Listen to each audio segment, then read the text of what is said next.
لالچی بادشاہ۔ بہت عرصے پہلے کسی ملک میں ایک بادشاہ حکومت کرتا تھا۔ اس کا نام مداس تھا۔ بادشاہ مداس کی ایک بیٹی تھی جس کا نام میری گولڈ تھا۔ بادشاہ مداس کے پاس اتنا سونا تھا کہ جتنا کہ دنیا میں کسی بھی اور بادشاہ کے پاس نہیں تھا۔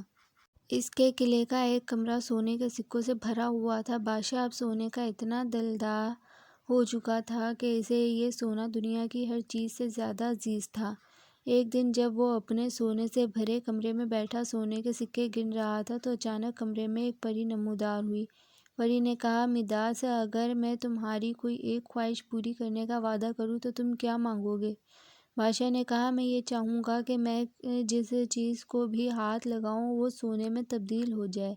پری نے کہا، تمہاری خواہش پوری ہوگی۔ کل صبح سورج طلوع ہوتے ہی تم جس بھی چیز کو ذرا سا بھی چھوؤ گے وہ سونے میں تبدیل ہو جائے گی، لیکن میں تمہیں خبردار کرتی ہوں کہ یہ تحفہ تمہارے لیے خوش کن ثابت نہیں ہوگا۔ یہ کہہ کر پری غائب ہو گئی۔ اگلے دن بادشاہ مداس صبح سویرے جاگ گیا۔ اس نے پری کا دیا ہوا تحفہ آزمانے کے لیے اپنے پلنگ کا ذرا سا چھوا۔ پلنگ سونے کا بن گیا۔ اس نے کرسی اور میز کو چھوا، فوراً ہی یہ دونوں چیزیں بھی خالص سونے کی بن گئیں۔ اسے ملنے والے جادوئی تحفے نے ہر چیز کو دمکتے ہوئے سنہرے سونے میں تبدیل کر دیا تھا۔ یہ سب دیکھ کر بادشاہ خوشی سے دیوانہ ہوا جا رہا تھا۔ جلد ہی بادشاہ کو بھوک ستانے لگی اور وہ ناشتہ کرنے کے لیے کھانے کی میز پر گیا۔ جوں ہی اس نے کھانے کو چھوا، تمام کھانا سونے میں تبدیل ہو گیا۔ وہ ایک بھی چیز نہ کھا سکا۔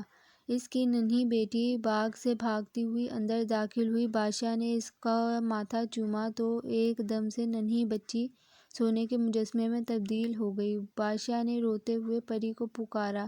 اگلے ہی لمحے پری بادشاہ کے سامنے کھڑی تھی۔ بادشاہ اسے دیکھ کر گڑگڑانے لگا، مجھ سے میرا سارا سونا لے لو مگر مجھے میری بیٹی لوٹا دو۔ پری بولی، اپنے باغ میں بنے چشمے سے پانی لو اور ان چیزوں پر چھڑک دو جنہیں تم نے چھوا تھا۔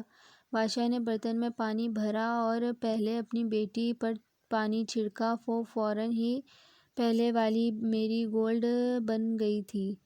پھر بادشاہ نے سونے کی چیزوں پر پانی چھڑکا اور وہ بھی اصل حالت میں بدل گئیں۔ اب اس کا سونے کا حصول کا تمام لالچ ختم ہو چکا تھا۔